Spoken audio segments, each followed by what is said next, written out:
엘리야는 동굴에 주저앉아 있었죠. 그가 그런 모습인 건 어쩌면 너무나 당연한 것이었습니다. 엘리야는 겨우 천사가 준 떡 하나 그리고 물 한 병 마신 후 40번의 낮과 밤을 걸어 광야를 지나 이 자리까지 왔기 때문입니다. 그리고 여기 남쪽 호렙산까지 걸어왔기에 그는 몸과 마음이 지칠 수밖에 없었을 것입니다. 하지만 그것이 엘리야를 지치게 만든 문제의 원인 전부였을까요? 사실 언제나 그랬듯 엘리야의 지난 시간은 늘 고단하고 외로웠습니다. 하지만 정말 그 지쳤던 삶이 이제는 정말 끝이라는 생각으로 마지막 힘을 쥐었자 그 산까지 온 것이었죠. 신의 산이라고도 불리는 이 하나님의 산까지 왔던 것입니다. 엘리야는 잊혀진 그 옛길을 더듬어서 산을 올랐습니다. 그리고 결국 그 동굴에 도착할 수 있었죠. 그의 날 여호와의 종 모세가 여호와 하나님을 배웠던 그곳.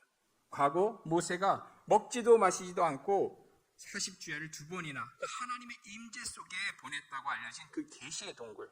엘리야는 바로 그곳에서 정말 고단하기만 했던 자신의 삶이 이제 마무리되는 것도 참 좋겠다라는 생각을 했습니다.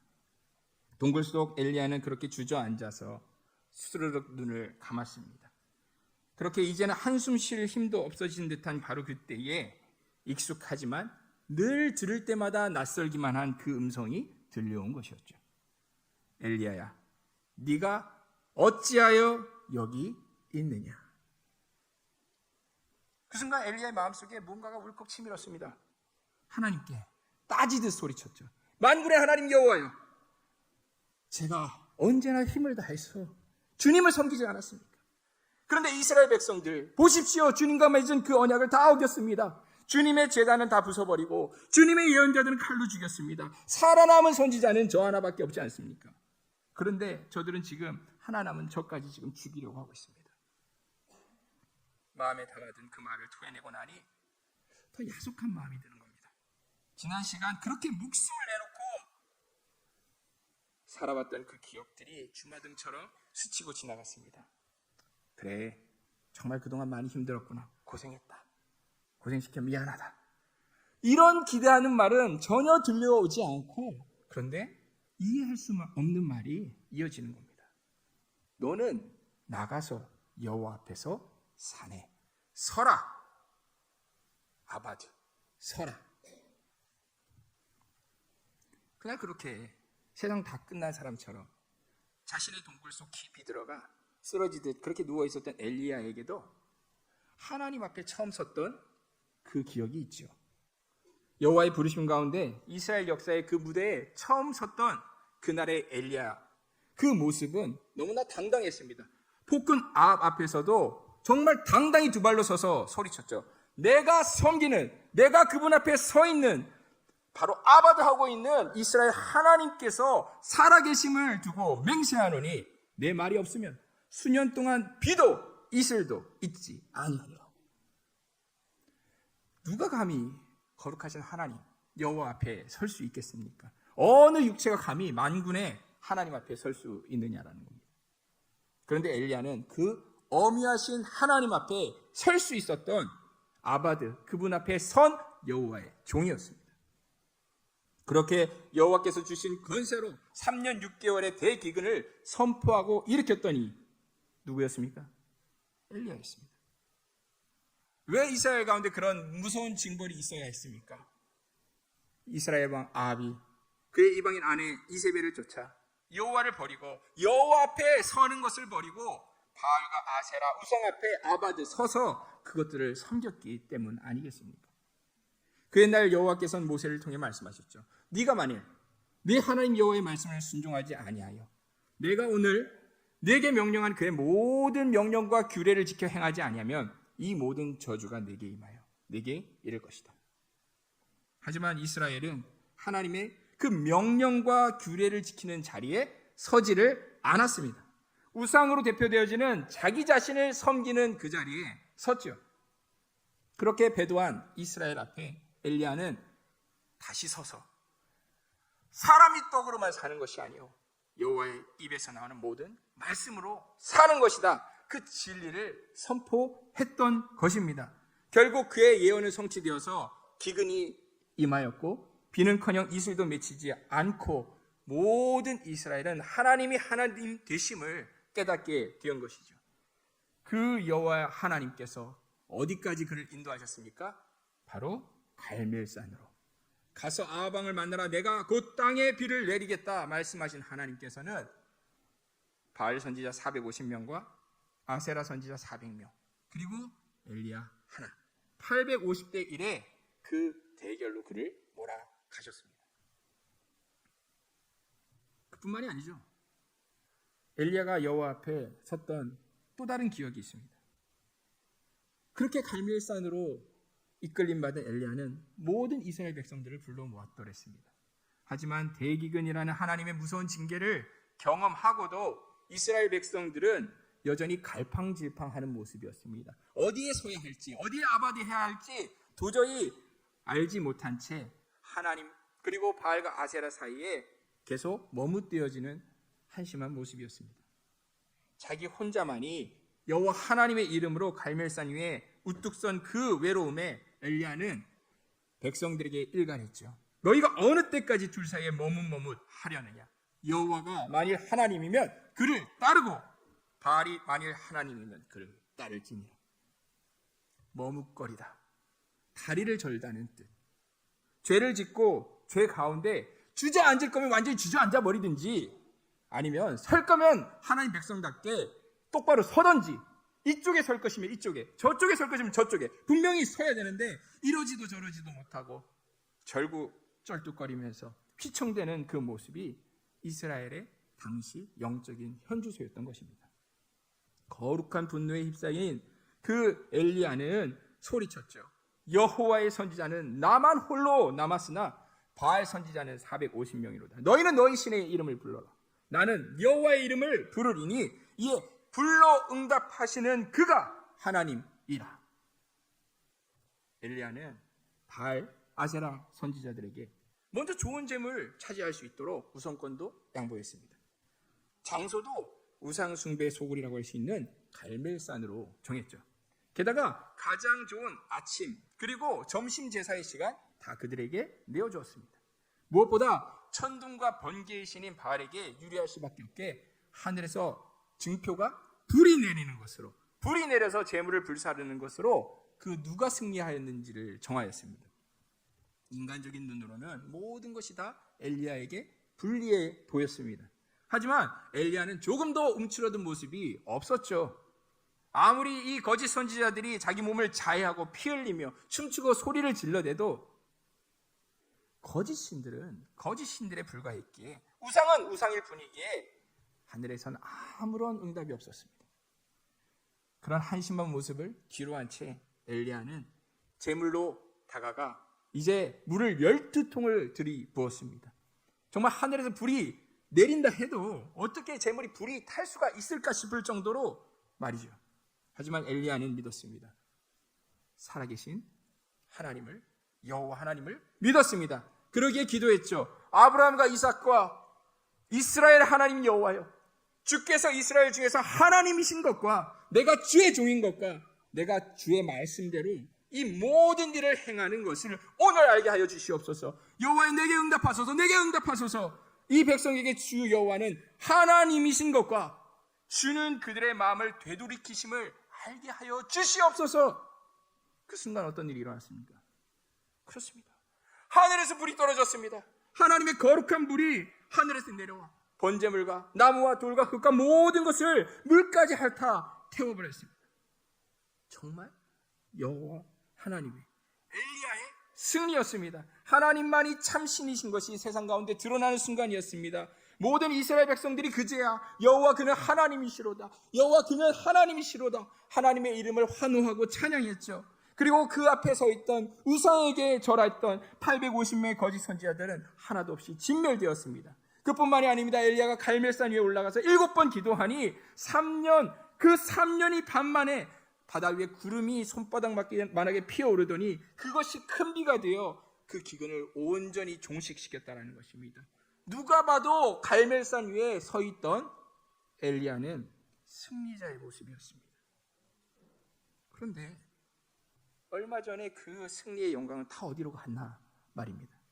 호렙산 동굴 속의 이 엘리야의 모습, 힘이 다 빠져서 주저앉아 이 맥 빠진 모습, 과거 언제 그런 승리들이 있기나 했는지 기억조차 가물가물한 그런 지경이었습니다.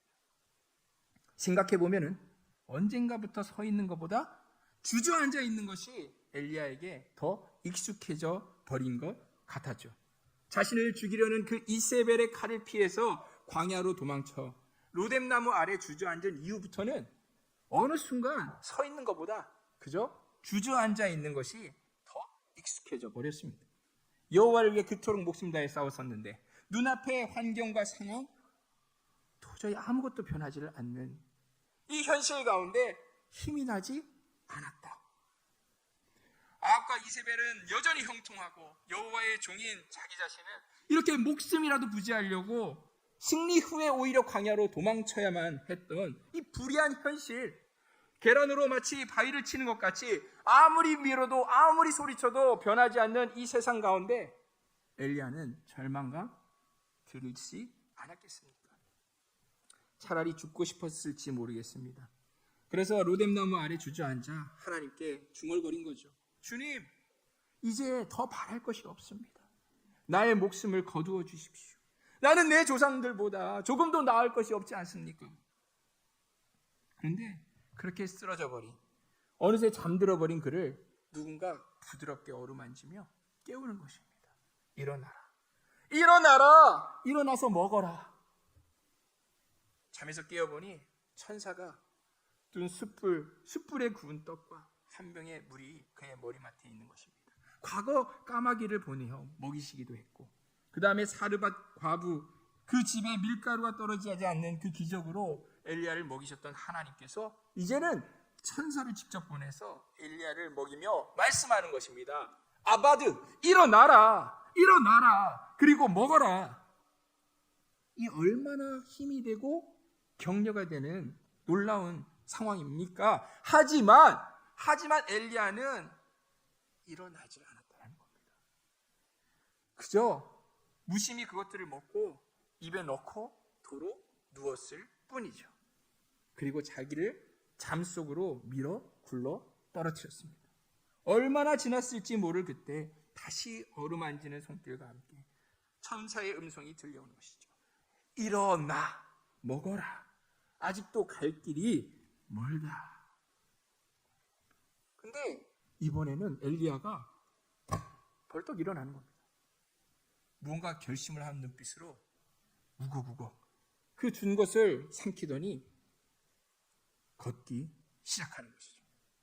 자신의 사명지인 북쪽의 이스라엘이 아닌 저 남쪽으로 내려가고 또 내려가는 겁니다. 광야를 지나 40일간 아무것도 먹지도 않고 마시지도 않고 쉴 새 없이 걷고 또 걷는 겁니다. 그 초인적인 걸음의 목적지가 어디였을까? 모세와 이스라엘 백성들이 처음으로 하나님을 대면했던 그 산, 신의 산이라고 불리는 하나님의 산, 그 호렙산이 목적지였습니다.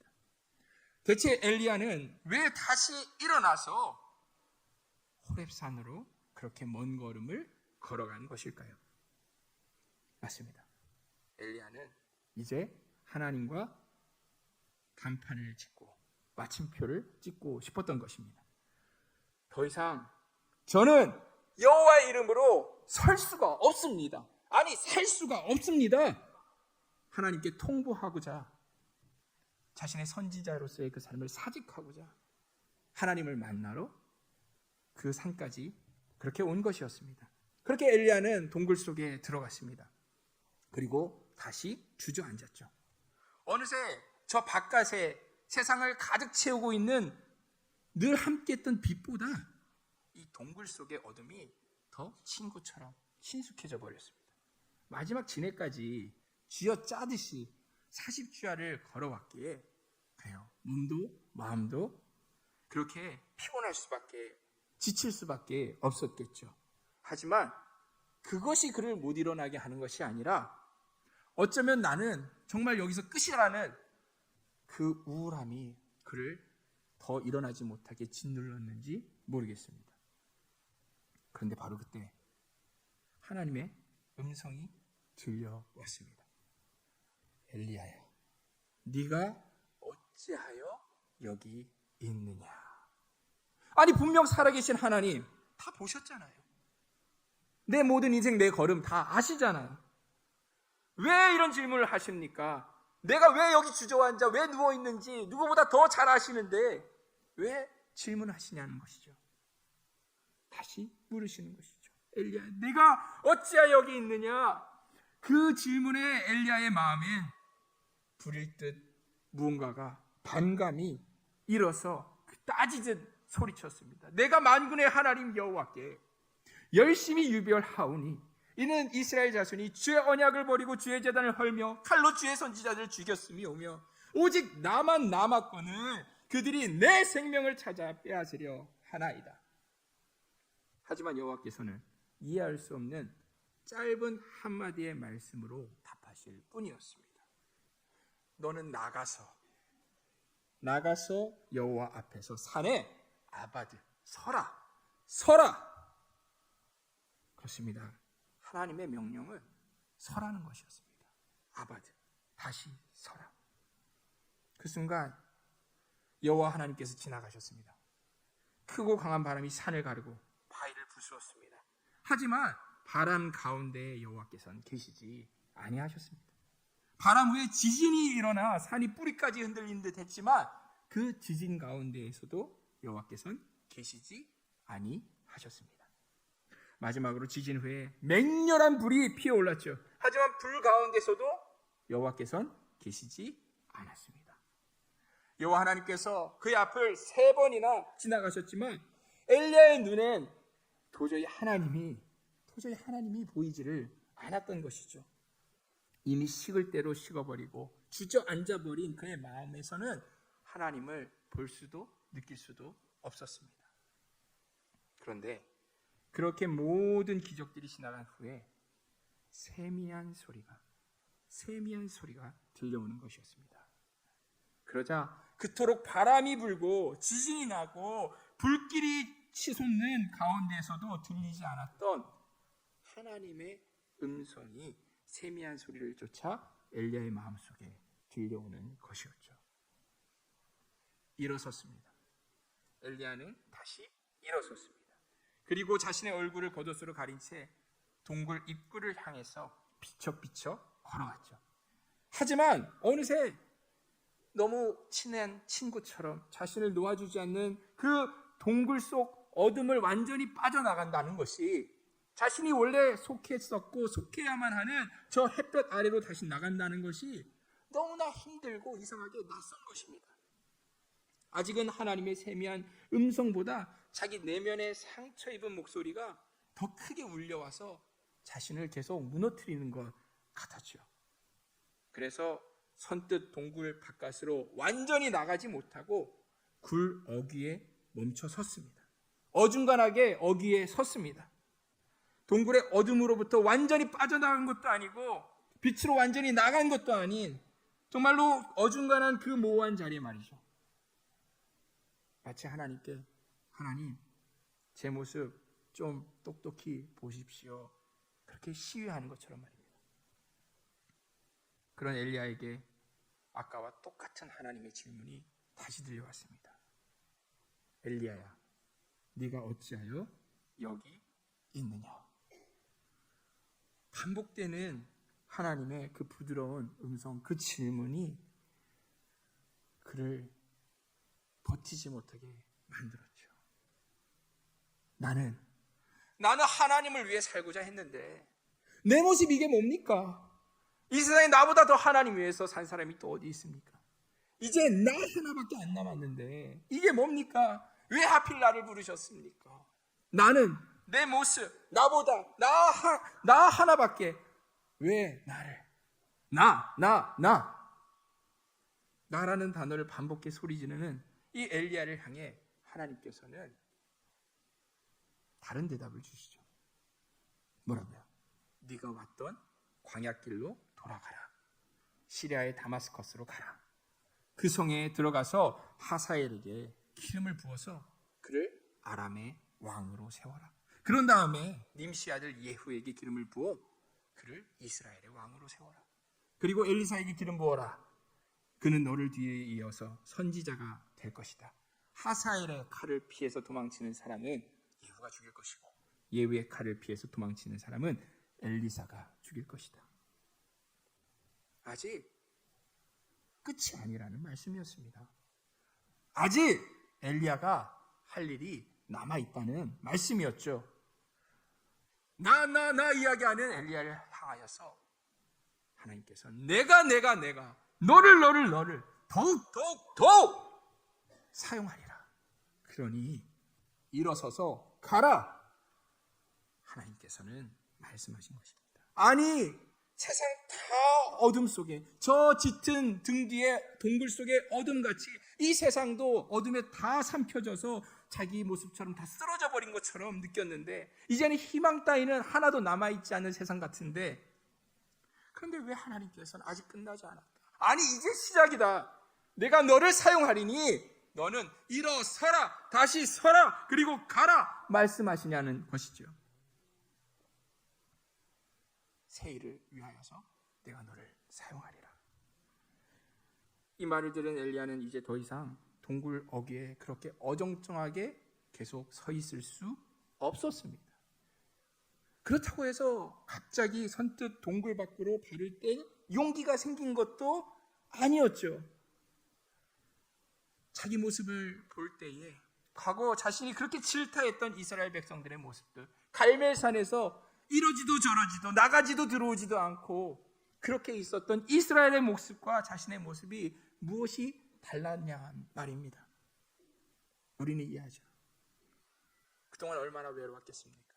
얼마나 실망했겠습니까? 그 모든 것을 아시는 여호와 하나님께서는 마지막 한마디의 말씀으로 그의 마음의 동굴을 무너뜨리십니다.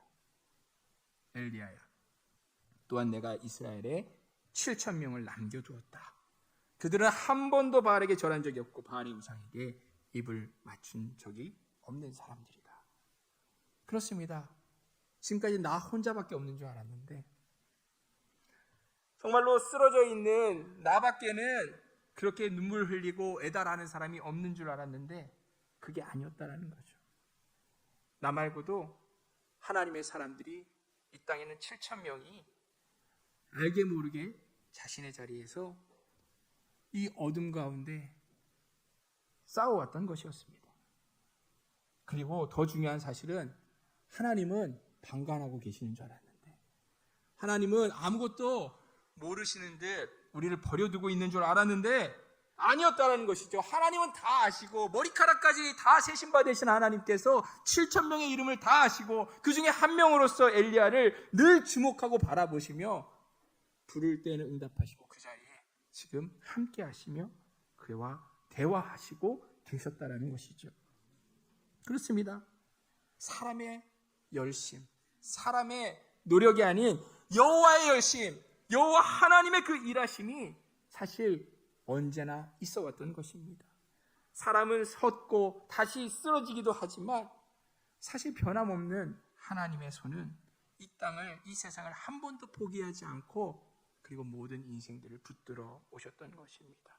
그 사실을 깨달은 엘리야는 드디어 완전히 일어설 수 있었습니다. 그리고 동굴 밖으로 발을 내밀 수 있었습니다. 그래서 다시 여호와 앞에 설 수 있었던 것이죠. 사랑하는 우리 성도 여러분, 정말 2025년도의 첫 번째 주일 오후 여러분들 어디에 계십니까? 여러분들의 삶이 지금 어디에 계시냔 말입니다. 2024년도 1월달 1년 전 이맘때를 생각해보면 그때도 우리는 부푼 기대와 많은 희망을 품고 새해를 시작했더랬습니다. 그런데 시간이 지나 바로 한 달 전, 아니 한 주 전 12월이 되었을 때, 그 해의 끝이 왔을 때 우리는 우리의 삶을 결산해보며 어떠한 마음이었냐라는 것이죠. 어쩌면 하나님께 감사가 풍성하신 분들도 있는 분이 계실 수도 있지만 적지 않은 사람들이 왜 나는 처음에 그 결심을 다 이루고 살지 못했을까? 왜 나는 그렇게 하나님께 기도했는데 그 기도는 응답되지 않았을까? 나는 내 삶의 문제를 놓고 그렇게 노력했는데, 아니 그 문제를 해결하려고 그렇게 많이 피 흘리기까지 싸웠는데 왜 아무것도 변한 것은 없을까? 나는, 내 가정은, 내 일터는, 내 사업장은, 그리고 내가 속한 이 사회는 왜 더 혼란스러워지고 실망만 가득해져 가는 걸까? 나만 무너지는 게 아니라 모두가 다 어둠 속에 무너져 가는 것 같은데 2025년 무엇이 더 기대할 것이 있을까? 어쩌면 그런 생각에 올해를 맞이하며 이미 실망감을 마음속에 떨치지 못하고 붙들고 있는, 놓지 못하는 사람이 있을 수도 있지요. 그 마음이 너무 심해지면 자기만의 동굴로 다시 들어가고 싶은, 그것이 너무나 큰 유혹입니다. 하나님께 원망하고 싶고 하나님이 살아계신 것을 분명히 믿지만 동굴 어귀에 섰던 엘리야의 모습처럼 절반만 믿고 싶고 다 믿고 싶지 않은 왠지 그 마음, 심지어 교회를 위해, 하나님을 위해 내가 헌신했다라는 기억이 있을수록 더 하나님 앞에 억울한 마음, 화내고 싶은 마음이 있는 분 있을 수도 있습니다. 하지만 우리는 다시 한번 엘리야의 삶을 통하여서, 말씀을 통하여서 깨닫게 되는 것이죠. 우리는 노력할 수 있고 우리는 애쓸 수도 있고, 그럼에도 불구하고 우리가 기대한 것과는 그 열매가 다를 수 있지만 그렇다고 하나님께서 아무것도 하지 않으시는 것은 아니다. 하나님께서는 우리를 절대 버리시지도 않으시고 떠나지도 않으셨다. 그분은, 하나님께서는 우리를 늘 보시고 붙드시고 인도해 오셨고 또 인도해 가실 것이라는 것입니다. 성경은 우리에게 약속합니다. 그러므로 이르기를, 잠자는 자여 깨어서 죽은 자들 가운데 일어나라. 일어나라, 일어나라. 그리스도께서 너에게 비추이시리라. 그렇습니다. 오직 예수 그리스도께 우리가 소망을 드리기를 원합니다. 그분이 우리의 참 소망 되시고, 그분이 지난 2024년을 우리를 여기까지 인도하신 목자 되시며 2025년을 인도에 나가실 또한 유일한 목자 되시기 때문입니다. 그러기에 우리가 할 것이 무엇입니까? 아바드, 다시 서는 것밖에는 없습니다. 우리는 다시 서는 것입니다. 엘리야가 섰듯이 우리가 서는 것이죠. 인생 막다른 곳까지 오는 것처럼 건강, 모든 정말로 삶의 재정적인 문제, 관계의 문제, 더 나아질 것이 무엇이 있을까? 아니 더 나빠질 것이 무엇이 있을까 싶은 그런 마음이 있다 할지라도 힘내십시오. 이때가 바로 일어서야 될 때입니다. 인생 끝나는 거 여기서 끝이 아닙니다. 우리가 끝이라고 절망한다 할지라도 하나님께서는 일하고 계십니다. 인생은 결코 단막극이 아닙니다. 이렇게 한 번 지나가고 끝이 아닙니다. 처음부터 끝까지 희극만도 비극만도 아닙니다. 인생은 정말 여러 개의 막으로 구성되어 있는 하나님의 연극과도 같다라는 것이죠. 지난 막은 2024년은 우리에게 고통과 슬픔의 노래로 그렇게 지나갔을 수 있지만은 잠시 암전 후에 다시 막이 올라가면 언제 그랬냐는 듯이 조명이 비춰지면은 기쁨의 합창을 부르는 연극과 같이 하나님께서는 2025년 다시 서라는 그 명령 가운데 하나님의 명령을 의지하여, 그 말씀을 의지하여 다시 서는 그 성도들에게는 소망을 약속하시고 새해를 약속하신다라는 것입니다. 그렇기 때문에 우리가 작은 열매가 있었다 한들 우쭐댈 필요도 없고, 우리가 큰 실패를 했다 할지라도 좌절할 필요도 없습니다. 정말 중요한 것은 내 인생의 연출자가, 내 인생의 목자가 누구냐? 바로 여호와 하나님, 예수 그리스도밖에 없다라는 것을 우리가 믿고, 우리가 믿음으로써 다시 서라는 그 부르심의 명령에 응답하는 것입니다. 그렇습니다. 이제 2025년이 시작됩니다. 하나님께서 이 일을 시작하시기에 하나님께서 이루실 것을 우리는 믿습니다. 엘리야에게 끝까지 그의 사명을 다할 때까지 그의 삶을 끝까지 붙들어서 하나님께서 사용하실 때 마지막에는 그 불병거로 불말로 그를 산채로 하늘에 올리셨던 것처럼 하나님께서 놀라운 마지막, 우리에게 역전타를, 마지막 그 역전의 홈런을 약속하실 것을 믿습니다. 우리는 다시 잠잠히 자신의 동굴에서 나와 하나님을 신뢰하겠습니다. 하나님을 신뢰하고 다시 설 때 주님께서 이루실 것입니다. 그것을 이루실 것을 바라보는 모든 성도님들께, 다시 서는 성도님들께 하나님께서 아바들, 다시 서는 그 힘과 그 힘에 합당한 모든 끝까지 동행하시는 놀라운 그 축복이 있기를 주님의 이름으로 축원합니다.